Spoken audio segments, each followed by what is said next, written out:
Hello students, science world के YouTube channel पर आप सभी का स्वागत है। आज के लेक्चर में हम स्केलेटल सिस्टम के कुछ क्वेश्चंस देखेंगे। इससे पहले के जो लेक्चर थे उसमें भी हमने कुछ क्वेश्चंस देखे थे, आज और आगे कंटिन्यू करेंगे। तो जो फर्स्ट क्वेश्चन हमारे पास क्या दिया हुआ है, विच of the following is incorrect about skeletal muscles, कि हमें क्या पूछा है, इनकरेक्ट पूछा है किसके बारे में, स्केलेटल मसल के बारे में। तो सबसे पहले ना मैं आज एनसीईआरटी कुछ डायग्राम लेके आई हूँ और एक पैराग्राफ लेके आई हूँ एनसीईआरटी का मसल वाला। पहले वो रीड करते हैं, उसके बाद में क्वेश्चन करेंगे, जिससे आपको पता चलेगा कि एनसीईआरटी से कैसे क्वेश्चन बनते हैं। देखो, सबसे पहले आपको दिख रहा होगा ये जो मैं डायग्राम लिए वो लिए स्ट्रक्चर ऑर्गेनाइजेशन इन एनिमल्स। ये चैप्टर नंबर 7 है आपके एनसीईआरटी में, दिए 11th क्लास के एनसीईआरटी में चैप्टर नंबर 7, उसमें से मैं डायग्राम लेके आई हूँ। है ये मसल की, बट ये डायग्राम आपको इस मूवमेंट एंड लोकोमोशन वाले चैप्टर में ना देखे, वो जो 7th नंबर है टिश्यू वाला चैप्टर, उसमें दिया हुआ है। उसमें मसल को, मतलब जब मसल्स 4 प्रकार के टिश्यू मिलते हैं हमारे में, जो मस्कुलर टिश्यू को जब उसमें उन्होंने डिस्कस किया तो उसमें डायग्राम दिए हैं। ये फर्स्ट डायग्राम जो आपको दिख रहा होगा ये तो है स्केलेटल मसल का। और इसमें अगर मैं थोड़ा सा इसको जूम करूं, एक बार आपको नाम दिखाऊं, ये देखो फर्स्ट डायग्राम जो है वो स्केलेटल मसल का, और इसमें क्या लिखा है स्ट्राइटेड, मतलब इस पे जो दिखाए हैं ये स्ट्राइशंस दिखाए गए हैं, ठीक है। सेकंड डायग्राम जो ये बी वाला डायग्राम है ये है स्मूथ मसल का, और जो थर्ड डायग्राम सी दिखाया गया वो आपका कार्डियक मसल का। अब कुछ इनके बारे में प्रॉपर्टी देख लेते हैं। फर्स्ट तो इसमें प्रॉपर्टी दिखाई में स्ट्राइशंस है, एक तो स्केलेटल मसल में स्ट्राइशन है और एक आपको कार्डियक मसल में स्ट्राइशन दिखाए गए हैं। स्मूथ मसल में किसी भी टाइप का कोई स्ट्राइशंस नहीं होता है, एक बात हमें ध्यान रखनी है। और जो स्मूथ मसल होती है उसकी शेप कुछ लाइक इस तरह दिखाई गई है, दोनों साइड से किनारों से पतली और बीच में से ऐसे मोटी, ठीक है। और इसमें एक न्यूक्लियस दिखाया गया है। और जबकि जो ये स्केलेटल मसल होती है इसमें मल्टी न्यूक्लियस होते हैं, ये मल्टी न्यूक्लिएटेड होती है, इसमें बहुत सारे न्यूक्लियस होते हैं, एक बात हमें ध्यान रखनी है। और जो ये इसमें क्या दिखाया गया, यहाँ पे ये ब्लैक कलर का न्यूक्लियस दिखाया गया है।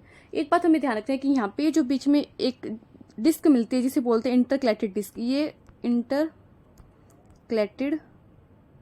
डिस्क, ये जो है हम बोल सकते हैं कार्डियक मसल का बहुत इंपॉर्टेंट फीचर है। यहाँ पे क्या मिलता है, ये जंक्शन होता है सेल्स के बीच में, और इसमें क्या देखने को मिलती है, ब्रांचेस देखने को मिलती है। कार्डियक मसल में हमें क्या देखने को मिलता है, ब्रांच देखने को मिलती है। तो ये कुछ स्पेसिफिक हम बोल सकते हैं कि कुछ स्पेसिफिक प्रॉपर्टीज है हर सेल के बारे में जो हमें ध्यान रखनी है। कि स्ट्राइशंस पूछेगा तो किस में मिलेगी, कार्डियक मसल में मिलेगी, सॉरी पहले स्केलेटल मसल है तो स्केलेटल मसल में मिलेगी और कार्डियक मसल में मिलेगी स्ट्राइशंस। हमसे पूछेगा कि इंटरक्लेटेड डिस्क किस में मिलेगी तो हम बताएंगे कार्डियक मसल में मिलेगी। हमसे पूछा जाएगा ब्रांचेस किस में देखने को मिलेगी तो हम बोलेंगे कार्डियक मसल में देखने को मिलेगी।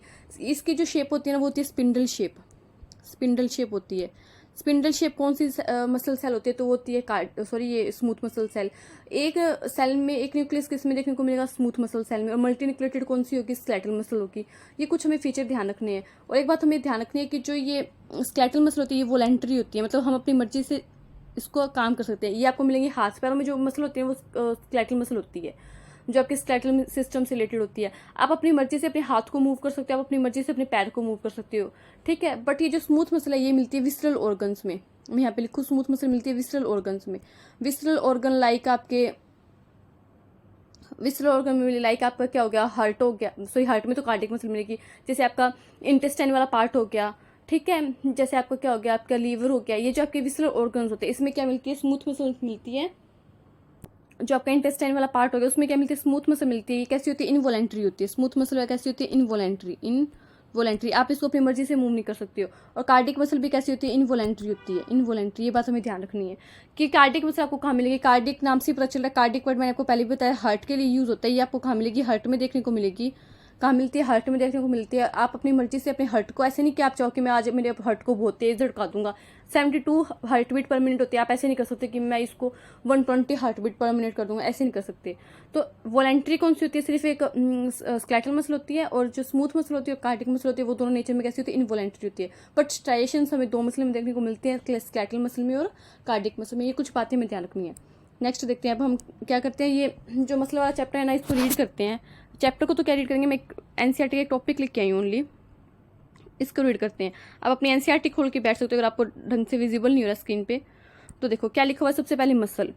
You have studied in chapter 8 that the cilia and flagella. Chapter 8 कौन सा था, सेल वाला चैप्टर था ना, cell the unit of life, पूरा मैंने आपको यूट्यूब पे पढ़ाया हुआ। उसमें हमने क्या किया था, किसको स्टडी किया था, सीलिया एंड फ्लैजिला को स्टडी किया था। Are the outgrowth of the cell membrane, किसकी आउटग्रोथ थी, सेल मेम्ब्रेन की आउटग्रोथ थी। Flagella movement help in the swimming of spermatozoa. Spermatozoa किसको बोलते हैं, स्पर्म को बोलते हैं। आपको पता होगा जब आप रिप्रोडक्शन वाला चैप्टर पढ़ोगे ना तो उसमें स्पर्म का ऐसे एक डायग्राम बनाता होता है, ये हेड होता है और इसके पीछे कहते हैं फ्लैजिला होती है, ये फ्लैजिला कहते हैं मूवमेंट में हेल्प करती है। तो ये लिखा हुआ है कि स्पर्मेटोजोआ की मूवमेंट में हेल्प करती है, maintenance of water content in the canal system of sponges and in locomotion of protist like Euglena. देखो यूग्लिना में भी, यूग्लिना कुछ इस टाइप का डायग्राम सा करके आपको दिखाया हुआ है एनसीईआरटी में, जब आप सेकंड नंबर चैप्टर पढ़ोगे उसमें ऐसे 2 फ्लैजिला निकली दिखाई हुई है यूग्लिना में, एक बड़ी होती है एक छोटी होती है। और ये जो स्पॉन्जेस हैं ये आपको मिलेंगे, वो 4th नंबर आप चैप्टर पढ़ोगे एनिमल टैक्सोनॉमी वाला, उसमें आप स्पॉन्जेस को पढ़ोगे। उसमें भी क्या करते हैं, कैनाल सिस्टम होता है, वाटर कैनाल सिस्टम, और इसमें क्या लिखा हुआ उसके लोकोमोशन में हेल्प करती है कौन, फ्लैजिला। तो ये बात हमें ध्यान रखनी है। Muscles is a specialised tissue of mesodermal origin, ये बहुत हमें अच्छे से ध्यान रखनी है। क्वेश्चन भी पूछा जाता है कि मसल का ओरिजिन कैसा है। देखो 3 जर्म लेयर होती है हमारे ह्यूमंस में, एक्टोडर्म, एंडोडर्म एंड मेसोडर्म। तो कुछ ऐसे ऑर्गन होते हैं जो मेसोडर्म से बनते हैं, कुछ ऐसे होते हैं जो एंडोडर्म से बनते हैं, कुछ ऐसे होते हैं जो कौन सा बन गया, एक्टोडर्म बच गया, उससे बनते हैं। तो जो मसल है वो किससे बनेगी, मेसोडर्म से बनेगी, मेसोडर्म इन ओरिजिन है, ये बात हमें अच्छे से ध्यान रखनी है। About 40 to 50% of the body weight of a human adult is contributed bye muscles. मतलब अगर हम देखें कि एक ह्यूमन के, एडल्ट ह्यूमन के ऊपर वाला मैं इरेज कर रही हूँ इरेजर से, ठीक है, फिर ये साफ नहीं दिखेगा आपको। हमें क्या बात ध्यान रखनी है, हमें ध्यान रखना है कि जो एक अडल्ट ह्यूमन है उसका कितना परसेंट, 40 to 50%, जो मेन बात है मैंने उसको बॉक्स में बंद कर दिया, 40 to 50% एडल्ट ह्यूमन का वेट जो है वो किससे बनकर बनता है, उसमें कौन कंट्रीब्यूट करता है, उसमें कंट्रीब्यूट करता है muscle. They have special properties like, अब हमें प्रॉपर्टीज ध्यान रखनी है मसल की, कौन सी होती है, एक्साइटेबिलिटी, मतलब सेल क्या हो सकती है, एक्साइटेबिलिटी हो सकती है, कॉन्टैक्टिलिटी मतलब कॉन्टैक्ट हो सकती है, एक्सटेंसिबिलिटी मतलब एक्सटेंस हो सकती है, और इलास्टिसिटी। देखो इनके मतलब क्या होते हैं। आप एक रबर बैंड को देखो, जैसे आप रबर बैंड को खींचते हो तो पहले तो रबर बैंड खींचते हो तो वो उसकी लेंथ बड़ी हो जाती है, और फिर जब उसे छोड़ते हो तो वापस वो अपने रियल पोजीशन में आ जाता है, तो उसे क्या बोलते हैं, इलास्टिसिटी बोलते हैं। इलास्टिसिटी का गुण होता है उसमें। जैसे आपने इलास्टिसिटी वाला चैप्टर आपके फिजिक्स में भी आता है, यंग मॉड्यूलस ऐसा कुछ, बल्क मॉड्यूलस वाला, आप उसमें पढ़ते इलास्टिसिटी वाला पूरा चैप्टर दिया। तो इलास्टिसिटी का मीन्स ये होता है कि कोई चीज़ रिजिड नहीं होती, इलास्टिक नेचर में है। मतलब जब हम उसको क्या करेंगे, वो क्या करेंगे, जब उसको खींचेंगे तो एक बार कि वो बड़ा हो जाएगा, बट वापस से अपनी जो ओरिजिनल उसकी जो पोजीशन थी ना उसमें आ जाएगा, तो वो तो होता है इलास्टिसिटी। देन एक हमारे पास में एक्साइटेबिलिटी। एक्साइटेबिलिटी का मतलब होता है कि आपने जैसे पढ़ा होगा कि जैसे एसिटाइल कोलिन गिरता है मसल सेल पे, न्यूरोट्रांसमीटर आता है न्यूरॉन से, तो क्या होता है सेल में अंदर बहुत सारा क्या होता है भर जाता है, डिपोलराइजेशन होता है सेल का। तो वो कहीं ना कहीं क्या होता है, वो सेल एक्साइटेड हो जाती है, एक्साइटेबिलिटी होती है। एक्सटेंसिबिलिटी होती है कि सेल अपने आप को एक्सटेंस कर सकती है, मतलब अपने आप को बड़ा कर सकती है, मतलब जो खींचेगी तो उसका साइज बड़ा होगा ना, तो वो हो गया एक्सटेंसिबिलिटी। और कॉन्ट्रैक्टिलिटी होती है कि सेल अपने आप को कॉन्ट्रैक्ट भी कर सकती है, बड़ा भी कर सकती है, छोटा भी। तो 4 चीजें हमें, 4 प्रॉपर्टीज है सेल की ध्यान रखना है, एक्सटेंसिबिलिटी, इलास्टिसिटी, कॉन्ट्रैक्टिलिटी और एक्सटेंसिबिलिटी। ठीक है, 3 तो इसे ही स्टार्ट हो रही है, एक्साइटेबिलिटी, एक्सटेंसिबिलिटी और इलास्टिसिटी, और एक है कॉन्ट्रैक्टिलिटी। ये 4 प्रॉपर्टीज है, मैंने आपको समझाने की भी कोशिश की, ये मसल सेल की है। और इसी से क्या होता है कि एक मसल जब कॉन्टैक्ट हो सकती है और अपने वापस अपने ओरिजिनल पोजीशन में आ सकती है, जिससे क्या होता है मूवमेंट में हेल्प होती है। मसल्स हैव बीन, आगे देखो, इसको मैं इरेज कर देती हूँ। Muscles have been classified using different criteria. एक तो क्या है मसल्स को क्लासिफाइड करने का बेस, देखो क्या, एक तो है क्राइटेरिया, एक है नेमली लोकेशन, कि उनका लोकेशन का, उनका क्राइटेरिया क्या, और appearance and nature of regulation of their activities. देखो 4 चीजों के बेस पे हमने क्या किया, सेल को क्लासिफाई किए। वो 4 चीजें कौन कौन सी है, वापिस से देखो 4 चीजें कौन सी है, वो 4 चीजें हैं। सेल को क्लासिफाई करने का तरीका क्या है हमारा, हमने 4 चीजों के बेस पे सेल को क्लासिफाई किया है। वो 4 चीजें कौन सी है, वो 4 चीजें हैं, एक तो क्या होता है क्लासिफाई किसके बेस पे किया है, यूजिंग क्राइटेरिया नेमली लोकेशन। एक तो उनका क्या लोकेशन क्या है कि विसरल ऑर्गन में प्रेजेंट है। हमारी स्केलेटल मसल जो होती है वो हमारे स्केलेटल जो क्या होता है, जो हमारा स्केलेटल सिस्टम उससे रिलेटेड होती है। कार्डिक मसल हमारे हार्ट में मिलेगी, तो इनका लोकेशन अलग अलग हो गया। अपीयरेंस, किसी में स्ट्राइएशंस है और किसी में स्ट्राइएशंस नहीं है, अपीयरेंस अलग अलग है ना, एक का स्पिंडल शेप है, एक में ब्रांचेस है, तो उनका अपीयरेंस अलग अलग है। नेचर ऑफ रेगुलेशन, कोई सेल वॉलेंट्री है, कोई मसल सेल कोई इनवॉलेंट्री है, तो उनको रेगुलेट करने का नेचर भी क्या अलग अलग है। इनके बेस पे हमने क्या किया, इनको डिवाइड किए। Based on their location 3 types of muscles are identified, skeletal, visceral and cardiac. Visceral को हम क्या बोलते हैं, स्मूथ मसल सेल बोलते हैं। अब आगे पढ़ते हैं, सबसे पहले दिया हुआ हमें स्केलेटल मसल्स। तो अब सबसे पहले हम क्या करेंगे, स्केलेटल मसल्स को रीड करेंगे। देखो स्केलेटल मसल्स, ये रहा skeletal muscles are closely associated with the skeletal components. अभी मैंने बताया था स्केलेटल सिस्टम जो हमारा स्केलेटल कंपोनेंट क्या होता है, हमारी हड्डियों का जो ढांचा उससे क्या होती है, एसोसिएटेड होती है। They have striped appearance. कैसी अपीयरेंस है, स्ट्राइएशंस दिखेंगे, स्ट्रिप्स दिखेंगे हमें ऐसे ऐसे ऐसे स्ट्रिप बनाए हुए, तो they have striped appearance under the microscope and hence are called striated muscles.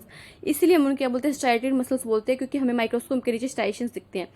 As the activities are under the voluntary. देख लो कौन सा कंट्रोल है, वॉलेंट्री कंट्रोल है of the nervous system. Nervous system का कैसा कंट्रोल है, वॉलेंट्री, मतलब हम अपनी मर्जी से अपने हाथ को हिला सकते हैं, अपने पैर को हिला सकते हैं। हमारा मन होगा तो हिलाएंगे, नहीं होगा तो नहीं हिलाएंगे हमारे हाथ पैर, तो इस पर क्या हमारा कंट्रोल है। They are known as voluntary muscles too. अब वॉलेंट्री कंट्रोल है तो हम इन्हें वॉलेंट्री मसल्स बोल देंगे। स्ट्राइएशंस दिख रहे हैं तो स्ट्राइटेड मसल्स बोल दिए, इनके बेस पे मैंने नाम दे दिया। They are primary involve in locomotory actions. Locomotive actions कौन से होते हैं, जो हमारे चलने में काम आते हैं, जैसे हमारे हाथ पैर चलने में काम आते हैं। And changes of body posture, और हम क्या कर सकते हैं, अपने बॉडी पोस्चर को चेंज कर सकते हैं। तो ये सारी बातें किसके लिए की, स्केलेटल मसल्स के लिए। अब हम देख लेते हैं आगे कौन सी मसल दी है, visceral muscles.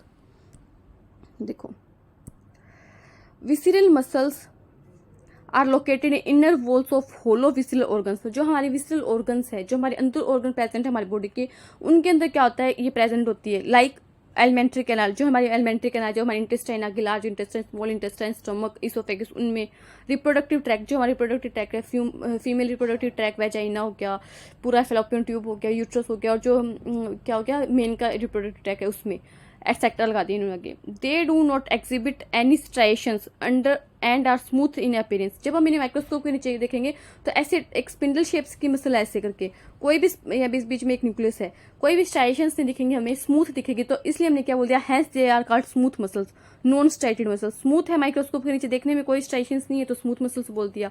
There activities are not under the voluntary control of the nervous system. In पे वॉलेंट्री कंट्रोल नहीं है नर्वस सिस्टम का। ये देखो मैं इरेज करके दिखाती हूँ आपको, ज्यादा हो गया ना कुछ पसा, तो देखो यहाँ पे क्या कंट्रोल, दे आर नॉट लिखा है।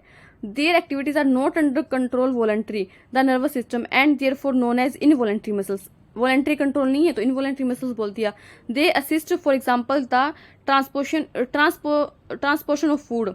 एलिमेंट्री कैनाल में किसका ट्रांसपोर्ट करते हैं हम, फूड का, थ्रू द डाइजेस्टिव ट्रैक्ट, और gametes through the genital tract, और गैमिट्स किसके थ्रू क्या होंगे, ट्रांसपोर्ट होंगे जेनिटल ट्रैक्ट के थ्रू। तो ये हमने विसरल मसल देख ली। अब आप ये देखो कि यहाँ पे क्या लो, रीप्रिंट 2025-26, ये रीप्रिंट एनसीईआरटी ने अभी निकाला है 2025-26 के लिए। इसका जो हार्ड कॉपी ना वो मार्केट में नहीं आया है अभी, इसका सॉफ्ट कॉपी ही जो है एनसीईआरटी ने इसको डाला है अपनी साइट पे, तो वहाँ से मैंने इसको उठाया है। इसमें ना कुछ चेंजेस हुए आपके एनसीईआरटी में, तो जो चेंजेस हम साथ साथ में वो भी पढ़ लेंगे। तो मैंने जो नई एनसीईआरटी है मैं उसका प्रिंट लेके आई हूँ, मतलब उसकी जो कॉपी है ना वो लेके आई हूँ मैं आपके लिए, कि जिससे आपको कोई भी न्यू से न्यू चेंज है वो आपको पता चले, आप क्या अपडेट रहो टाइम के साथ में, ठीक है। पुराना डाटा नहीं पढ़ना, हमें नया डाटा पढ़ना है। अब देखो उसके बाद में हमारी एक मसल बची, कौन सी, कार्डियक मसल। क्या दिखा हुआ है, एज द नेम सजेस्ट। अगर किसी को विजिबल नहीं है ना अच्छे से, तो वो अपनी एनसीईआरटी खोल ले, उसको अच्छे से विजिबल हो जाएगा। एज द नेम सजेस्ट, कि जैसे नेम सजेस्ट कर रहा है, cardiac muscles our muscles of heart. मैंने बताया था कार्डियक वर्ड यूज ही किसके लिए होता है, हार्ट के लिए होता है। तो जैसे नाम से हमें पता चल रहा है कि कार्डियक मसल हमें कहाँ मिलेगी, हार्ट में मिलेगी। Many cardiac muscles are assemble in branching pattern. अब देख लो कैसे, कौन सा पैटर्न था, एक मसल ऐसी थी, फिर यहाँ से ब्रांच निकल गई, फिर उसके साथ में ऐसे दूसरी मसल अटैच हो गई। तो इनमें कौन सा पैटर्न हमें देखने को मिलता है, ब्रांचिंग पैटर्न देखने को मिलता है, ठीक है। मैंने आपको डायग्राम में भी दिखाया था, वो डायग्राम एनसीईआरटी की है, बस इस चैप्टर में नहीं दिए है एनसीईआरटी के डायग्राम में। Pattern of a cardiac muscle based on appearance, cardiac muscles are striated. जब हम इन्हें माइक्रोस्कोप के नीचे देखेंगे तो कैसा अपीयरेंस आएगा, striated. They are involuntary, appearance तो है स्ट्राइटेड पर है कैसी, involuntary nature. As the nervous system does not control the activity directly. तो इसलिए नर्वस सिस्टम क्या नहीं कर सकता, इन्हें डज नॉट क्या नहीं कर सकता, does not control, direct control नहीं कर सकता। तो ये तीनों हमने मसल्स पढ़ ली, हमने देख लिया रिप्रोडक्टिव ट्रैक्ट में स्मूथ मसल मिलेगी, या फिर जिसे हमने विसरल मसल्स बोल दिया, नॉन स्ट्राइटेड मसल्स बोल दिया, इनवॉलेंट्री मसल्स बोल दिया। तो ये बहुत सारे नाम हो गए, रिप्रोडक्टिव ट्रैक्ट में मिलेगी, डाइजेस्टिव ट्रैक्ट में मिलेगी, इतना हमने पढ़ लिया, बाकी पढ़ते हैं। मैं आपको प्रॉपर एनसीईआरटी रीड करवा रही हूँ, जिससे कि आपको पता चले कि हम क्वेश्चन कैसे बनते हैं। फिर आप क्वेश्चन करोगे तो आपको पता चलेगा कि एनसीईआरटी बेस्ड क्वेश्चन है सारे। अब देखो, अब मैं आपके लिए लेके आई हूँ मसल का डायग्राम, जो आपके एनसीईआरटी में दिया हुआ है। पहले थ्योरी पढ़ेंगे फिर डायग्राम को समझेंगे। लेट अस एग्जामिन ए स्केलेटल मसल्स। इस चैप्टर में ना हम स्केलेटल मसल को डिटेल में पढ़ना है, स्मूथ को और कार्डियक को नहीं पढ़ना। तो हम क्या करेंगे, माइक्रोस्कोप के नीचे स्केलेटल मसल उसको देख रहे हैं in detail, understand the structure and mechanism of contraction. Mechanism देखेंगे कॉन्ट्रैक्शन की और उसकी स्ट्रक्चर देखेंगे। Each organised skeletal muscles in our body is made of a number of muscle bundle और फेसिकल्स। देखो और लगा के लिखा है, मतलब मसल बंडल और फेसिकल एक ही चीज होती है। Held together by a common collagenous connective tissue layer called fascia. देखो मैंने आपको एक ऐसा क्वेश्चन कराया था जिसमें क्या बोल दिया था इन्होंने, जो कोलाजिनस टिश्यू है ना, कॉमन कोलाजिनस टिश्यू, उसको क्या बोल दिया था, फेसिकल्स बोल दिया था। वो स्टेटमेंट क्या था, रॉन्ग था। फेसिकल बोलेंगे हम मसल बंडल को, और जो कोलाजिनस कनेक्टिव टिश्यू उससे हम क्या बोलेंगे, फेशिया बोलेंगे। Each muscle bundle contains A number of muscle fibre, और जो मसल सेल है, ईच मसल बंडल सॉरी जो मसल बंडल है उसमें हमें क्या मिलेंगे, मसल फाइबर देखने को मिलेंगे। ईच आगे और देखते फिर मैं आपको डायग्राम एक्सप्लेन करूंगी। ईच मसल फाइबर और मसल सेल एक ही नाम होता है। देखो कैसे होता है, मैं आपको डायग्राम समझा देती हूँ। पहले थोड़ा सा छोटा करते डायग्राम को। देखो calculate diagrammatic cross section view of A muscle showing muscle bundle and muscle fibre. Muscle bundle और क्या है, मसल फाइबर है। क्या हो रही है, देखो सबसे पहले तो क्या, मान लो ये मसल है, उसको मैंने ऐसे बीच में से काट दिया। अब मैं उसको क्या कर रही हूँ, ऐसे मैं पहले ये पूरी ऐसे मसल थी पूरी, अब मैंने उसको क्या कर दिया, ऐसे बीच में से काट दिया। तो मैं उसका मसल का ना काटने के बाद में जो अंदर है ना उसे देख रही हूँ कैसे होता है, कैसे दिखता है मुझे। ठीक है, सबसे पहले तो मैं ये पता होना चाहिए। अब देखो सबसे पहले तो देखो ये ऐसे करके जो दिखाए हुए हैं, जिसको मैंने रेड से मार्क किए, ये तो क्या है, ये है मसल बंडल। मसल बंडल बोल दो यानी क्या बोल दो, फेसिकल बोल दो। इन मसल बंडल के अंदर मैं आपको अलग कलर से दिखा रही हूँ, ग्रीन कलर से, ये जो आपको दिखाई हुई है ऐसे छोटी छोटी गोलियां, ये क्या है, ये है मसल फाइबर या मसल सेल। मसल फाइबर और मसल सेल क्या, तो एक ही बात होती है। मसल बंडल के ये मसल बंडल है, सॉरी ये पूरा मसल बंडल है, उसके अंदर ऐसे दिखाया हुआ है। ठीक है, आप समझो। तो ये तो हो गया मसल बंडल, मसल बंडल। ये तो क्या हो गया, मसल बंडल हो गया। और मसल बंडल के अंदर हमें क्या दिखेंगे, मसल सेल दिखेंगे, मसल सेल। ठीक है, मसल सेल को इन्होंने क्या बोला, मसल फाइबर बोला है। मसल सेल को क्या बोला इन्होंने, मसल फाइबर। और जो मसल बंडल है उसे क्या बोला है, मसल फेसिकल। यहाँ पे लिखा हुआ है ये फेसिकल बोले। ठीक है, ये आप देख लो, यहाँ पे लिखने की जगह नहीं है। और इनके बीच में देखो मैं इरेज करके दिखा रही हूँ आपको, इनके बीच में ये जो इन्होंने ग्रीन से कलर से दिखाया हुआ है, इनके बीच में इनको हेल्ड करने के लिए, होल्ड करने के लिए जो कोलाजनस टिश्यू का, उससे हम क्या बोलेंगे, उससे हम बोलेंगे फेशिया। इन्होंने लिखा नहीं है, उससे हम क्या बोलेंगे, फेशिया बोलेंगे। जो कोलाजनस कनेक्टिव टिश्यू है जो क्या कर रहा है, इन मसल बंडल को होल्ड करके रख रहा है, पास पास में पकड़ के रख रहा है, ये जो है बीच बीच में कोलाजनस टिश्यू, उसे क्या बोलेंगे, फेशिया बोलेंगे। और जो ये जो मसल सेल है उसकी जो प्लाज्मा मेम्ब्रेन है उसे क्या बोलेंगे, सार्कोलेमा। सार्को वर्ड है मसल के लिए आता है, उसके बोलेंगे सार्कोलेमा। ये क्या, मसल सेल की जो प्लाज्मा मेम्ब्रेन है उसे एक स्पेशल नाम दिया सार्कोलेमा। और बीच बीच में ब्लड कैपिलरी दिखाई हुई है। ब्लड कैपिलरी क्या लेके जाएगी, मसल के लिए ब्लड लेके जाएगी, क्योंकि ब्लड तो हर एक सेल को चाहिए, क्योंकि ब्लड में क्या होता है, ऑक्सीजन होती है और क्या होता है, फूड होता है, जो क्या होता है एक सेल को चाहिए होता है। तो एक डायग्राम है। अब देखो, अब आगे मैं रीड करती हूँ आपके लिए एनसीईआरटी। थोड़ा सा बच्चा अब तो जल्दी से हो जाएगा, थोड़ा सा बड़ा कर देती हूँ। देखो मसल फाइबर बोल दो या मसल सेल बोल दो, एक ही बात है। अब आपको पता होना चाहिए, मसल सेल है वो लाइन किस होगी, प्लाज्मा मेम्ब्रेन से होगी, जिसे हम क्या बोलेंगे, सार्कोलेमा। ठीक है, और सार्कोलेमा के अंदर क्या इंक्लोज होगा, साइटोप्लाज्म इंक्लोज होगा, जिसे हम क्या बोल देंगे, sarcoplasm. Muscle fibre is a syncytium as the sarcoplasm contains many nucleus.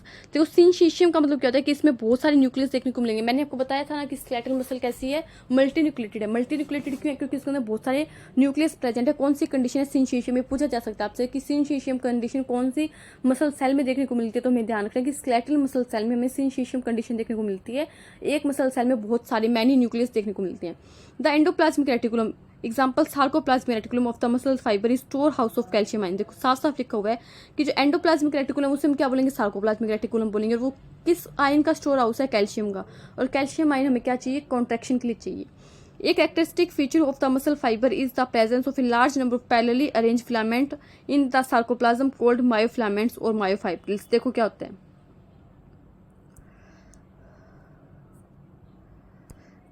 ये एक मसल बंडल है। मसल बंडल के अंदर क्या है, मसल सेल है। और मसल सेल के अंदर हमें क्या देखने को मिलेंगे, मायोफिलामेंट देखने को मिलेंगे, ऐसे लंबे लंबे। वो किससे मिलकर बने होते हैं, वो मिलकर बनते हैं एक्टिनोमाइसिन से। ठीक है, ईच मायोफाइब्रिल, मायोफिलामेंट बोल दो चाहे मायोफाइब्रिल बोल दो, देखो मसल फाइबर तो बोला है मसल सेल को, और मसल सेल के अंदर क्या मायोफाइब्रिल्स हैं या फिर मसल फाइब्रिल्स है, ये ध्यान रखना, बच्चे कंफ्यूज होते हैं फाइबर और फाइब्रिल्स में। फाइबर के अंदर फाइब्रिल्स हैं, मतलब मसल फाइबर के अंदर मायोफाइब्रिल्स हैं, मतलब मसल सेल के अंदर मायोफाइब्रिल्स प्रेजेंट है। Each myofibril has alternate dark and light band on it. A directly study of the myofibrils has established that the striated appearance is due to the distribution pattern of two important proteins, actin and myosin। देखो मैंने आपको बताया था sarcomere कैसे बनते हैं, इसके पहले के लेक्चर हमने देखा था ए बैंड होता है, आई बैंड होता है। तो उनकी बैंड की वजह से एक्टिन क्या होते हैं, थिन फिलामेंट होते हैं, मायोसिन क्या होते हैं, थिक फिलामेंट होते हैं। उनके अरेंजमेंट की वजह से क्या होता है, जो स्केलेटल मसल होती है उसमें क्या देखने को मिलते हैं, स्ट्राइएशंस देखने को मिलते हैं। ठीक है, आगे क्या लिखा हो देखो, the light band contain actin and is called I band. देखो जो लाइट बैंड उसमें हमने क्या देखा था, ओनली आई बैंड में क्या होंगे, एक्टिन फिलामेंट होंगे, तो वो कैसा बैंड हो गया, लाइट बैंड हो गया। और उससे उसकी आई बैंड की फुल फॉर्म क्या देख लो, आइसोट्रोपिक बैंड। अगर आई बैंड की कोई फुल फॉर्म पूछ ले तो क्या, आइसोट्रोपिक बैंड। आगे देखो, whereas a dark band called A band, और उसकी फुल फॉर्म क्या, एन आइसोट्रोपिक बैंड कंटेन्स, वो क्या कंटेन करेगा,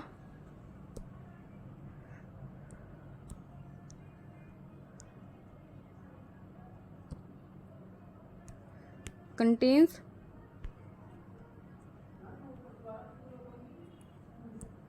मायोसिन। वो क्या कंटेन करेगा, मायोसिन कंटेन करेगा। Both are protein arranged as rod like structure parallel to the each other and also the longitudinal axis of the myofibrils. Actin filament are thinner as compare to the myofilaments. Double उनका होता है, मतलब actin myosin से क्या होता है, double होता है मायोसिन फिलामेंट। उनका जो मोटाई होती है ना, वो मायोसिन की एक्टिन फिलामेंट से लगभग डबल होती है। Hence are commonly called the thin and thick filament respectively।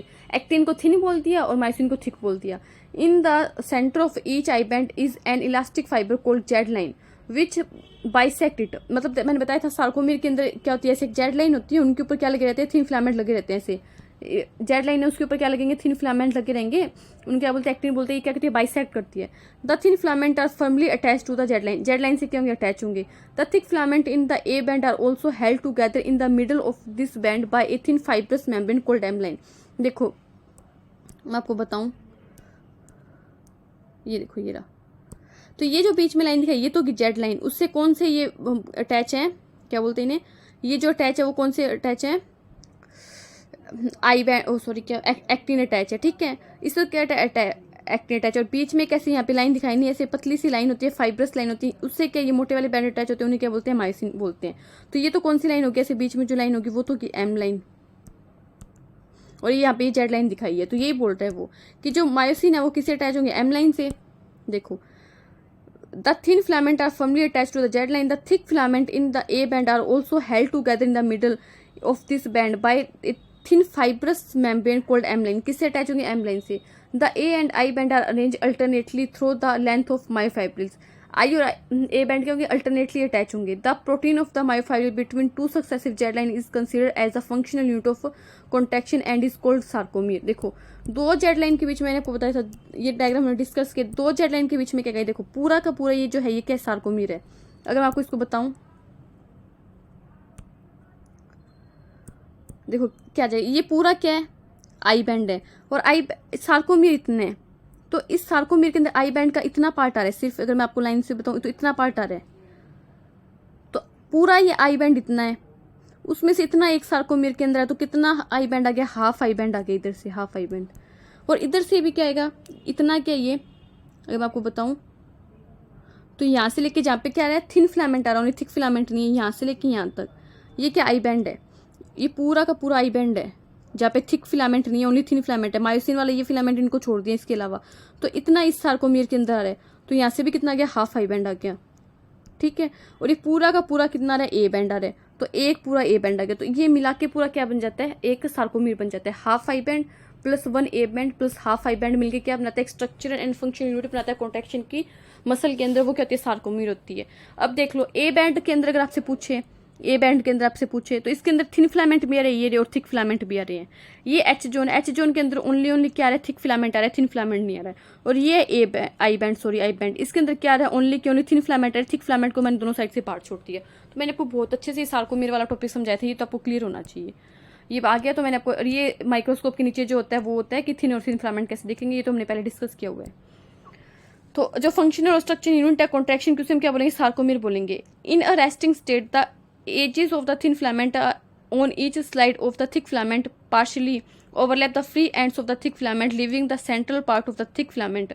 This central part of thick filament not overlapped by the thin filament is called H zone. बताया हुआ कि H zone की definition क्या है कि वो सेंट्रल पार्ट थिक फिलामेंट का कि जो ओवरलैप नहीं है थिन फिलामेंट से, उसे हम क्या बोलेंगे, H zone बोलेंगे।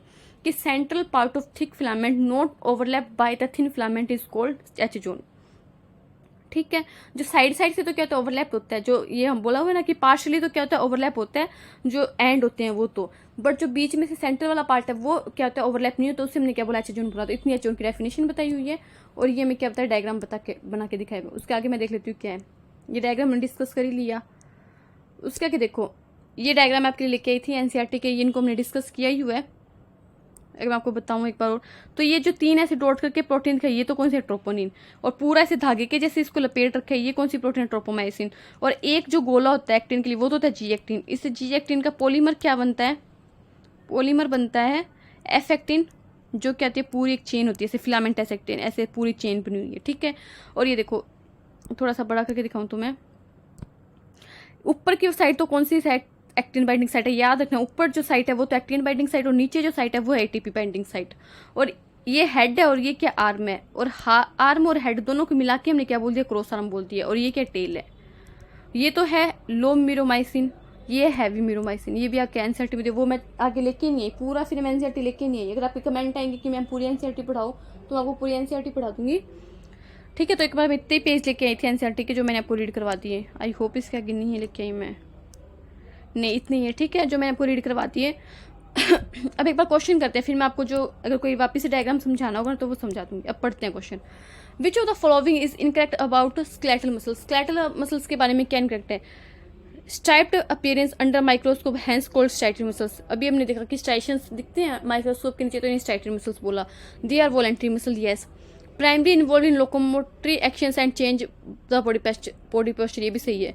दे आर इनवॉलेंट्री मसल्स, देखो इनवॉलेंट्री नहीं है, ऊपर हमने वॉलेंट्री को टिक किया तो इनवॉलेंट्री कैसे हो जाएगी, option number D is right answer. अभी देखते हैं इनवॉलेंट्री कौन सी होती है, जो स्मूथ मसल होती है ना वो, और जो कार्डिक मसल होती है वो, ये दोनों इनवॉलेंट्री नेचर होती है। बट एक स्केलेटल मसल ऐसी है जो वॉलेंट्री नेचर होती है। नेक्स्ट क्वेश्चन देखते हैं, थोड़ा बड़ा कर देती हूँ। The protein which maintains the muscle storage of oxygen. मैंने बताया था कि हीमोग्लोबिन तो क्या कहता है, ब्लड में जैसे ऑक्सीजन का ट्रांसपोर्ट करता है, तो मसल सेल में कौन होता है, मायोग्लोबिन होता है, जो क्या करेगा, ऑक्सीजन को स्टोर करेगा। ठीक है, मायोसिन तो किस में होता है, थिक फिलामेंट में होता है। जो थिक फिलामेंट होता है वो किससे मिलकर बना होता है, मायोसिन से मिलकर बना होता है। Option number A is right answer. Next question देखते हैं।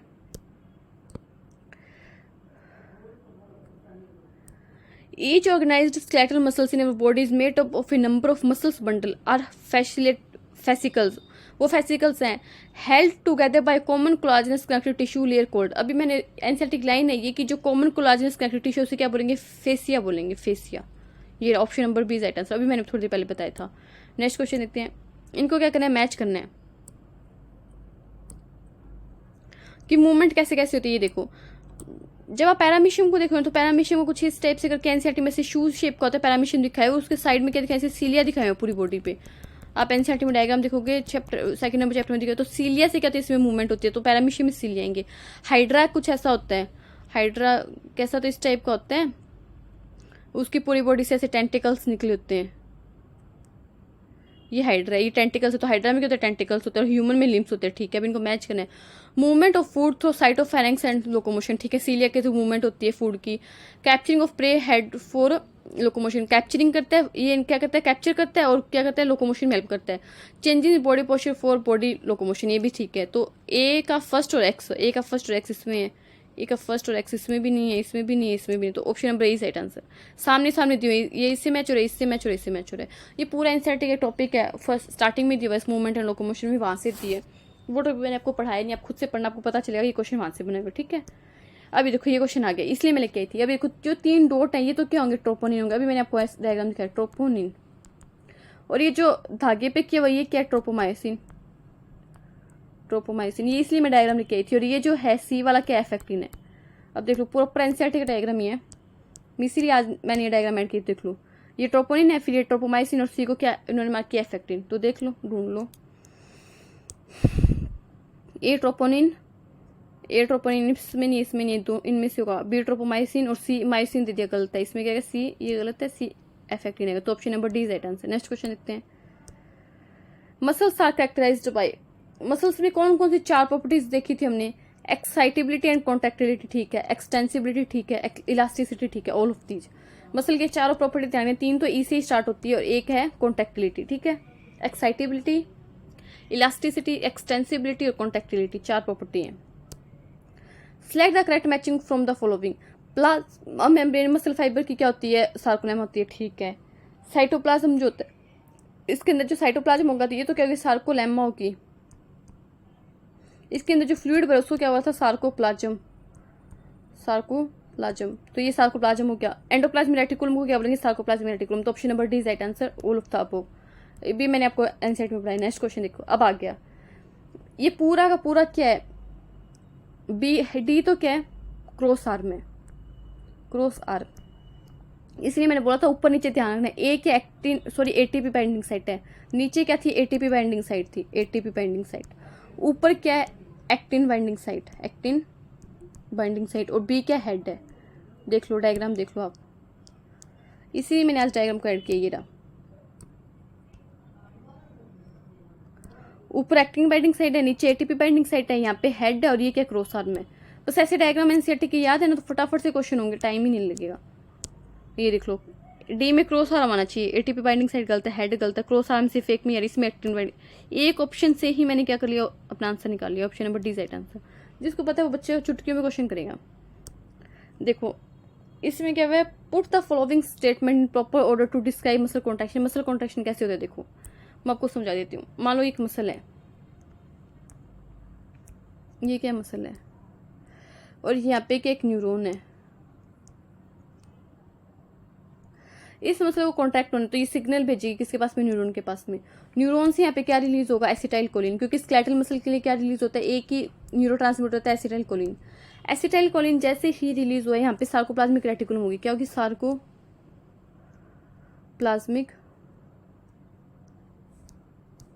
रेटिकुलम। वो क्या रिलीज कर देगी यहाँ पे, कैल्शियम। कैल्शियम किससे बाइंड कर जाएगा, ट्रोपोनिन से, हमने पढ़ा था। और क्या हो जाएगा, मसल में कॉन्ट्रैक्शन हो जाएगा। तो देख लो,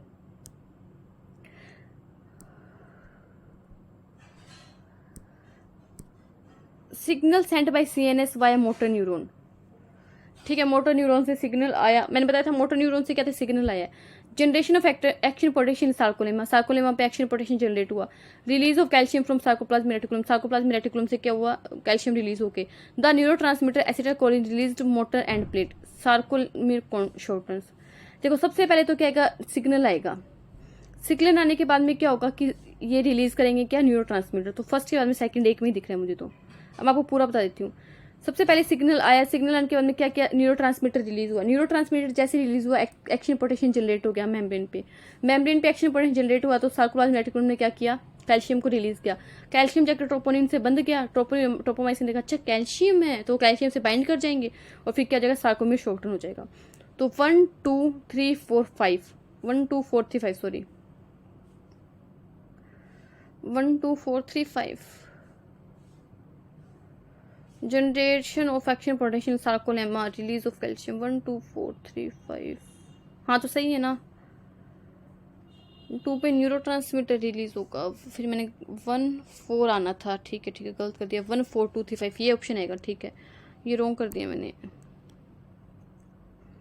ये रहा 1 के बाद में आएगा 4, उसके बाद में 2, 1 के बाद में आएगा 4।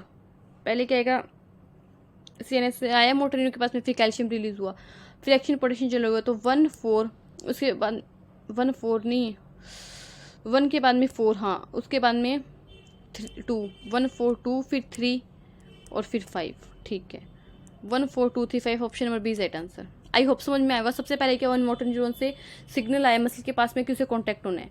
तो जैसे सिग्नल आया तो क्या, वो न्यूरोट्रांसमीटर रिलीज हो गया। न्यूरोट्रांसमीटर ने क्या कर एक्शन पोटेंशियल जनरेट कर दिया सार्कोलेमा पे। जैसे एक्शन पोटेंशियल जनरेट हुआ, कैल्शियम रिलीज हो गया सार्कोप्लाज्मिक रेटिकुलम से और कैल्शियम जाके बंद गया किससे, ट्रोपोनिन से, और क्या हो गया, सार्कोमिक शॉर्टन हो गया। तो option number B is right answer. Next question देखते हैं, मैंने ध्यान नहीं दिया था ऑप्शन पे। देखो go through the following diagram, इसमें क्या करना है, डायग्राम में बताना कि क्या चीज़ है क्या नहीं है। अब देखो मैं आपके लिए डायग्राम लेके पहले वो समझ लूँ, डायग्राम के नाम देख लो फिर आपको पता चल जाएगा। देखो ये जो फिलामेंट है ये कौन सा फिलामेंट है, ये तो एक्टिन फिलामेंट, और एक्टिन फिलामेंट के नीचे कौन सा ये फिलामेंट दिखा जिसकी हेड दिखाई हुई है ऐसे, ये है मायोसिन फिलामेंट। दो चीज़ें में पता चलेगी। उसके बाद में क्या आता है कि ये जो मायोसिन का हेड है वो एक्टिन को पकड़ लेता है। यहाँ पे तो पकड़ा नहीं हुआ, इनके बीच में देखो यहाँ पे तो स्पेस है। जैसे इसको पकड़ लेता है तो कौन सा ब्रिज फॉर्मेशन होता है, क्रॉस ब्रिज फॉर्मेशन होता है। तो यहाँ पे हो गया फॉर्मेशन ऑफ क्रॉस ब्रिज। और यहाँ पे जब फॉर्मेशन ऑफ क्रॉस ब्रिज करना होता है, कोई अगर मायोसिन को एक्टिन को पकड़ना है तो उसके लिए एटीपी चाहिए, तो पहले ये एटीपी को पकड़ते हैं। एटीपी को पकड़ने के बाद में इसने क्या कर लिया, एक्टिन को पकड़ लिया, तो यहाँ पे क्रॉस ब्रिज फॉर्मेशन हो गया। फिर जब एटीपी टूटती है, मैंने बताया था एटीपी किस में टूटती है, एडीपी में टूटेगी प्लस इनऑर्गेनिक फोस्फेट में टूटेगी। तो यहाँ पे एडीपी इनऑर्गेनिक फोस्फेट है, इसने क्या कर दिया, इसको अंदर खींच लिया, स्लाइडिंग और रोटेशन हो गया और इनको थूक दिया एडीपी इनऑर्गेनिक फोस्फेट को। फिर वापस से इसके पास में एटीपी आएगा, ब्रेकिंग हो गया क्रॉस ब्रिज का, इसके पास एटीपी आएगा, वापस से ये प्रोसीजर हो जाएगा। एटीपी आएगा, क्रॉस ब्रिज का फॉर्मेशन करेगा, इसको अंदर खींचेगा और वापस से क्या हो जाएगा, एडीपी को थूक देगा, वापस से इसको एटीपी मिलेगा, वापस से क्रॉस ब्रिज फॉर्मेशन करेगा, वापस से इसको खींचेगा, अंदर रोटेशन होगा, स्लाइडिंग होगी। तो ऐसे ऐसे करते करते एक्टिन फिलामेंट अंदर खींचता जाता है, जेड लाइन पास आती जाती है और सार्कोमेर का तो छोटा हो जाता है। ऐसे क्या मसल कॉन्ट्रैक्शन होता है। तो देख लो उसमें भी कुछ ऐसा ही होगा। नाम देखो, डी क्या है, डी तो है एक्टिन, हमें पता चल रहा है डी तो है एक्टिन। ए क्या है, cross bridge formation, myosin head है, सॉरी ये मायोसिन का हेड है ना, क्रॉस ब्रिज फॉर्मेशन तो नीचे हुई, ये है मायोसिन का हेड, मायोसिन हेड। अगर आपको एनसीईआरटी की डायग्राम याद हो तो आप मिनट में कर दोगे। सी क्या यहाँ पे, एटीपी आएगा, क्या चीज़ को एटीपी चाहिए वापिस से। बी यहाँ पे क्या है, स्लाइडिंग हो रही है या फिर रोटेशन हो रहा है, पावर स्ट्रोक होता है ना, होता है। अब देख लो सबसे पहले डी देख लो, डी क्या है, डी है एक्टिन, इसमें डी एटीपी दिए, इसमें एक्टिन फिलामेंट दी, ठीक है, इसमें एटीपी दिए, इसमें मायोसिन हेड दिए, गलत है। देख लो ऑप्शन और बी राइट आंसर, एक सही। बी क्या आ गया, बी का है myosin head, A myosin head, ये रहा मायोसिन हेड, मैंने मायोसिन हेड लिखा है। B sliding rotation, B sliding rotation के, सी एटीपी लिखा है, ठीक है। डी एक्टिन फिलामेंट सही लिखा है मैंने।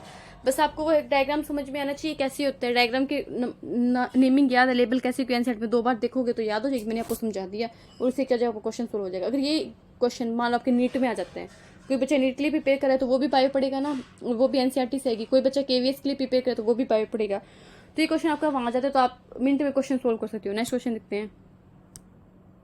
ATP provide energy for muscle contraction by allowing for an action potential formation in muscle cell, cross bridge detachment. देखो क्रॉस ब्रिज का डीअटैचमेंट नहीं होता, क्रॉस ब्रिज तो क्या था उसके साथ बनता है, cross bridge attachment to of myosin to actin. देखो क्रॉस ब्रिज के फॉर्मेशन के लिए ये उसका हेड और यहाँ पे क्या एक्टिन है, तो यहाँ पे जो क्रॉस ब्रिज का फॉर्मेशन है उसके फॉर्मेशन के लिए हमें क्या चाहिए, एटीपी से एनर्जी चाहिए होती है, ठीक है। Release of calcium for sarcoplasmic reticulum नहीं, क्या जाएगा कि हमें क्रॉस ब्रिज का फॉर्मेशन करने के लिए क्या चाहिए, एनर्जी चाहिए, तो इसलिए क्या करते हैं एटीपी का यूज होता है।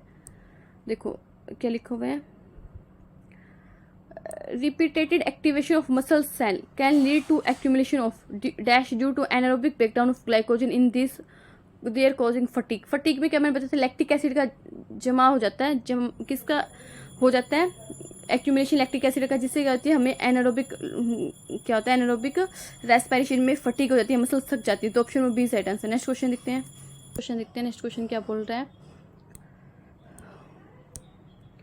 इसमें क्या बोल रहा है, in neurotransmitter dash generate an action potential in sarcolemma. मैंने बताया था कि यहाँ पे हमें स्केलेटल मसल को ध्यान रखना है। स्केलेटल मसल के केस में सिर्फ हमें एक ही न्यूरोट्रांसमीटर ध्यान रखना है जो पोटेंशियल जनरेट करेगा, वो acetyl choline. Option number D is right answer. Next question देखते हैं, आपके एनसीईआरटी में भी यही दिया हुआ है। स्केलेटल सिस्टम कंसिस्ट ऑफ, कि स्केलेटल सिस्टम में क्या आता है, देखो स्केलेटल सिस्टम में बोन भी आएगी और कार्टिलेज भी आएगी, दोनों मिलकर क्या बनाते हैं, स्केलेटल सिस्टम बनाते हैं। Option number C is right answer. Next question देखते हैं, muscles fibre is a, muscle fibre क्या है, देखो मसल फाइबर जो है वो सेल की एनाटॉमिकल यूनिट है। मसल फाइबर को क्या बोलते हैं, मसल सेल बोलते हैं। तो मसल सेल, ये मसल बंडल हो गया, ये तो क्या मसल बंडल है, ठीक है, muscle bundle.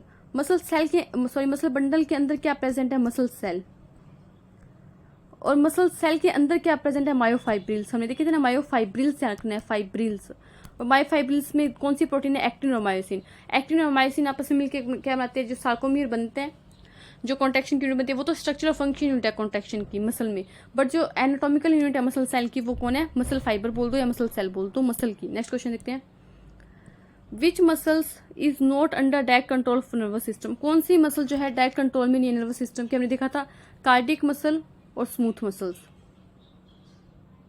Not under direct control of nervous system which muscle. अच्छा, इसमें पूछा not direct control of nervous system में क्या आएगा, कार्डियक मसल आएगा।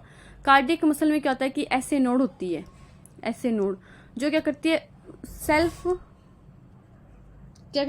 एक्शन पोटेंशियल जनरेट करती है। सेल्फ एक्शन पोटेंशियल हमने हार्ट वाले चैप्टर में पढ़ा था। इसको हमारे हार्ट की कोई जरूरत नहीं है। हमारा हार्ट कैसा होता है, मायोजेनिक होता है। हमारा हार्ट कैसा होता है, मायोजेनिक होता है कि जो मसल्स होती है खुद ही क्या करती है, एक्शन पोटेंशियल जनरेट करती है। तो किसका कंट्रोल है, नर्वस सिस्टम का, कार्डियक मसल पे कंट्रोल नहीं है। नेक्स्ट क्वेश्चन देखते हैं। How many type of muscles can be identify depending on their location. कितनी सेल्स थी, 3 थी। कौन कौन सी, स्मूथ जो काम मिलेगी लोकोमोशंस वाले एरिया में मिलेंगी, स्मूथ बोलिए स्मूथ का मिलेगी, और विसरल ऑर्गन्स में मिलेगी। मैं मुझे स्केलेटल लिखे, विसरल ऑर्गन्स में कौन सी मिलेगी, स्मूथ मिलेगी।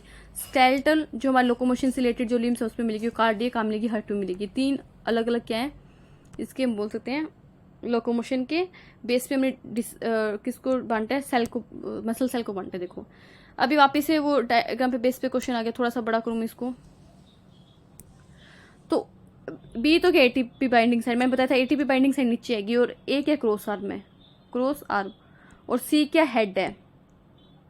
और अगर हमसे ये पूछते हैं यहाँ पे एरोस तो बना दिया इन्होंने, यहाँ पे डी और कुछ लिखा नहीं, तो ये क्या होता है, एक्टिन बाइंडिंग साइड, ये हमसे पूछी नहीं है। तो सबसे पहले ए को देख लो, ए क्या है, क्रॉस आर्म है। ए क्रॉस आर्म इसमें नहीं है, इसमें है, इसमें भी नहीं है, और इसमें भी नहीं है, ठीक है। बी देख लो, बी एक्टिन बाइंडिंग साइड आनी चाहिए, B ATP binding site, sorry ATP binding site इसमें आ रही है, ठीक है। इसमें बी हेड आ रही है, तो एटीपी बाइंडिंग साइड है, तो option number B is right answer, ठीक है। नेक्स्ट क्वेश्चन देखते हैं। Cardiac muscles is characterised by, cardiac muscle में क्या क्या होता है, अभी मैंने थोड़ी देर पहले बताया था। कार्डियक मसल में हमें स्टाइशियल अपीयरेंस देखने को मिलती है, इनवॉलेंट्री कंट्रोल होता है, हार्ट कंट्रोल नहीं करता डायरेक्ट, ब्रांचिंग पैटर्न होता है, तो क्या जाएगा on off these.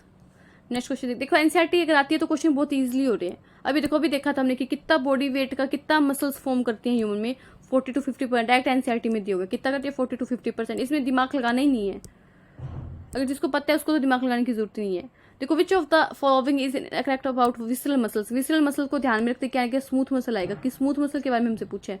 Non स्टाइटेड, yes, ऐसी अपीयरेंस थी, ऐसी तो क्या थी, इस टाइप से ऐसे करके थी, ऐसे करके फिर ऐसे स्पिंडल शेप, ऐसे यहाँ से ऐसे, तो कैसी थी, नॉन स्टाइट थी, ठीक है। इनवॉलेंट्री होते ठीक है, located in under walls of hollow visceral organ of body, ऐसे हमने देखा था एनसीईआरटी में लिखी हुई है। वॉलेंट्री कंट्रोल, वॉलेंट्री कंट्रोल नहीं होता, इनवॉलेंट्री कंट्रोल होता है। Option number D is right answer. Next question देखते हैं। Mechanism of muscles contraction is based explained bye, कौन सी थ्योरी एक्सप्लेन करती है, स्लाइडिंग फिलामेंट थ्योरी। हमने बताया था कि एक्टिन क्या करता है, मायोसिन पे एक्टिन फिलामेंट मायोसिन फिलामेंट पे क्या कर देता है, स्लाइड कर जाता है। हमने प्रीवियस लेक्चर में देखा था, कोई भी फिलामेंट छोटा नहीं होता, हमें ध्यान रखना, कोई भी फिलामेंट छोटा नहीं होगा, एक्टिन और मायोसिन की जो लेंथ है वो सेम रहेगी, बस स्लाइड करेंगे एक दूसरे के ऊपर। The movement which result in change of place of locomotion in known as, कि जिसमें हम क्या करें, अपनी लोकेशन चेंज करें, उसे क्या बोलते हैं, लोकोमोशन बोलते हैं। देखो, 2 चीज होती है, एक होती है मूवमेंट और एक होता है लोकोमोशन। मैं मान लो एक जगह बैठी हूँ, ठीक है, बैठे बैठे मैंने अपने हाथ को ऊपर कर दिया, ठीक है, तो ये तो है मूवमेंट कि मैं अपने हाथ की मूवमेंट कर रही हूँ। इसमें मेरी लोकेशन चेंज हुई, मैं बेड पे बैठी थी, बैठे मैंने बेड पे बैठे अपने हाथों को ऊपर कर लिया, ऐसे स्ट्रेट कर लिया अपने हाथों को, जैसे पनिशमेंट नहीं मिलती बच्चों को कि हाथ ऊपर करके खड़े रहो, काम पूरा नहीं है, तो वैसे बैठे मैंने अपने बेड पे बैठे अपने हाथों को ऐसे ऊपर कर लिया। तो मैंने अपने हाथों की मूवमेंट की, बट मैंने अपनी लोकेशन चेंज की, मैं बेड पे बैठी थी तो बेड पे बैठी हूँ। बट मैं मान लो बच्चों को पढ़ा रही हूँ, क्लास में हूँ, ब्लैक बोर्ड पे बच्चों को पढ़ा रही हूँ, कोई बच्चा पीछे शरारत कर रहा है, लास्ट बेंच पे बैठा, बैक बेंचेस होते हैं जो, मान लो, और मैं चल के ब्लैक बोर्ड से चल के मैं उस बैक बेंचर बच्चे के पीछे पास लेके मैंने उससे पूछा कि क्या प्रॉब्लम है, तो मैंने करके अपनी लोकेशन को चेंज किया। मूवमेंट तो हुई, मेरे पैरों की मूवमेंट तो हुई, बट साथ साथ में तो लोकेशन भी चेंज हुई ना, क्यों, मैं ब्लैक बोर्ड से चल के, ब्लैक बोर्ड आगे लगा था, ब्लैक बोर्ड से चल के मैं क्लास में पीछे वाले बेंच तक गई, तो उसमें मेरी लोकेशन भी चेंज हुई। तो लोकेशन और मूवमेंट में ये डिफरेंस होता है कि मूवमेंट में हाथों और पैरों की मूवमेंट होती है, हमारे किसी भी बॉडी पार्ट की मूवमेंट होती है, उसमें लोकेशन चेंज नहीं होती। बट जो लोकोमोशन है उसमें कहते हैं हम अपनी लोकेशन को चेंज करते हैं। और एक एनसीईआरटी में लाइन लिखी हुई है, ऑल लोकोमोशन आर मूवमेंट्स, क्योंकि लोकोमोशन करेंगे तो मूवमेंट तो अपने आप होगी, हाथों की मूवमेंट, मैं चल के जा तो पैर तो में मूवमेंट तो हो रही है। All locomotion are movement but all movement are not locomotion, but सभी मूवमेंट लोकोमोशन नहीं होती, ठीक है। तो हमें समझ में आया मूवमेंट और लोकोमोशंस में क्या कि सभी मूवमेंट लोकोमोशंस नहीं होती, क्योंकि मूवमेंट में तो मैं बैठे बैठे अपने हाथों को हिला रही हूँ, अपने हाथों की पोजीशन को चेंज कर रही हूँ, तो वो मूवमेंट है, बट उसमें लोकोमोशन नहीं बना क्योंकि मैंने अपने लोकेशन को चेंज नहीं किया। तो ये स्टेटमेंट हमें ध्यान रखनी है कि ऑल लोकोमोशन आर मूवमेंट, कि सभी लोकोमोशन मूवमेंट है, क्योंकि मैं अपने हाथों को हिलाते हिलाते चल रही हूँ तो मैं अपनी मूवमेंट तो कर रही हूँ हाथों की, बट उस लोकोमोशन भी हो रहा है क्योंकि मैंने प्लेस चेंज किया। But all movement are not locomotion, या कैंसेट में लाइन दी हुई हमें ध्यान रखनी है। नेक्स्ट क्वेश्चन देखते हैं। ये क्वेश्चन नीट में आया भी हो एक बार, एम्स में, पता नहीं एम्स में पूछा है नीट में पूछा है, सेशन रीजन में ऐसा क्वेश्चन पूछा हुआ है। मसल से डिराइव फॉर्म अभी देखा था, मसल्स कौन से जर्म लेयर से डिराइव होती है, मिजोरम से होती है। ठीक है, ये एनसीईआरटी बेस्ड क्वेश्चन है सारे। अब देखो एनसीईआरटी का डायग्राम लिख के हूँ मैं। डी क्या दिखा हुआ है, डी मार्क क्यों यहाँ पे, मसल बंडल को मसल बंडल बोल दो या फेशियल नहीं फेसिकल बोल दो, मेरे तो मुंह से खुद से गलत निकला, फेसिकल। सी क्या दिखाई, ब्लड कैपिलरी दिखाई हुई है, ब्लड कैपिलरी। अभी डायग्राम आपको इतना विजिबल नहीं हो रहा होगा, बट आपको एनसीईआरटी के नाम याद है तो आप खुद से कर दोगे। ए क्या, मसल सेल या फिर मसल फाइबर बोल दो, और बी क्या है, बी है सार्कोलेमा। यही थी शायद, देखो मुझे तो खुद को डाउट हो रहा है, वैसे तो मैंने सही लिखा है बट एक बार मैच कर लेते हैं कहीं गलत हो तो। ये रहा, मैं डायग्राम लिखी थी ना आपके लिए, कहाँ गया डायग्राम, होना चाहिए ये रहा।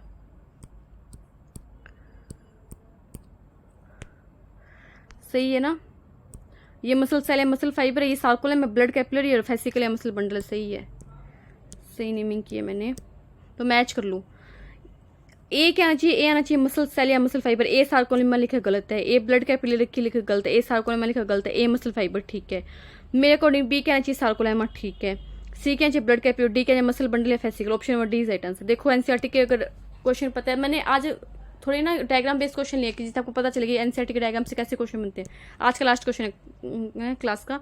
Muscle cell can be classified on which following criteria. अभी हमने देखा था कि लोकेशन कैसी है, हमारे रिप्रोडक्टिव ट्रैक में है, हमारे लिम्ब से अटैच है, स्केलेटल मसल्स, जो स्केलेटल मसल्स होती है वो स्केलेटल सिस्टम से अटैच होती है, हमारे हार्ट में लोकेशन कैसी है, अपीयरेंस कैसा है, स्ट्राइटेड अपीयरेंस आ रहा है या फिर स्मूथ है, और नेचर ऑफ रेगुलेशन, रेगुलेशन कैसा है, वॉलंटरी इनवॉलंटरी, सभी के बेस पे हमने 3 टाइप में मसल को डिवाइड किया था। तो all of these. I hope आज का लेक्चर आपको अच्छा लगा होगा। मैंने आपको एनसीईआरटी से भी कुछ मतलब पेज लिख के आई, मैं रीप्रिंट वाले पेज है जो भी नहीं एनसीईआरटी है वो की समझाने की कोशिश की कि एनसीईआरटी को कैसे पढ़ना है, आपको बताया कि एनसीईआरटी से कैसे क्वेश्चन बनते हैं। अगर वीडियो अच्छी लग रही है तो वीडियो को लाइक करो, चैनल को भी शेयर करो अपने फ्रेंड्स के साथ में, वीडियो को भी शेयर करो, चैनल को सब्सक्राइब करो, जिससे कि जैसे जैसे मैं नई वीडियोज़ आए आपको मिले। तो थैंक यू।